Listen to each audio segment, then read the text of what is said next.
Hello, good day mga mi! For today's video, pag-usapan po natin ang urinary tract infection. So, narinig nyo na ba ang mga mudra kung ang mga mother nyo na sinasabihan kayo na huwag kumain ng chichirya dahil kayo ay magkakaroon ng UTI or magminom ng soft drinks dahil magkakaroon kayo ng UTI?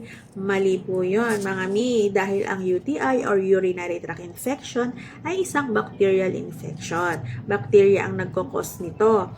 So, makukuha ito kung tayo ay number 1, madalas magpigil ng ihi, maling pagpupunas, lalo na to sa mga baby na naka-diaper. Halimbawa, nagpupo ang baby, ang maling paglilinis. Dapat ang paglilinis ay mula harap papuntang likod, hindi pa baliktad. Dahil ang bacteria na nagkukos ng UTI ay normal flora or talagang makikita natin sa ating mga dumi.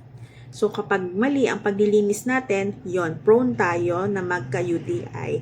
So, mas common ang UTI sa mga babae dahil mas maikli ang urethra nito at mas madaling makakaakyat ang mga bacteria at maka-infection at mag-cause ng UTI. So, kulang sa tubig, hindi tayo mahilig uminom ng tubig. So, pwede rin tayong magka-UTI pag kinukulang tayo ng tubig. So, ang mga sintomas or symptoms kung na ating pwedeng maramdaman kung tayo may UTI ay ang mga sumusunod. Mahapdi or masakit na pag-ihi, pagsusuka, nilalagnat, masakit yung tiyan mo, yung puson mo, or yung mga tagiliran dito sa balakang.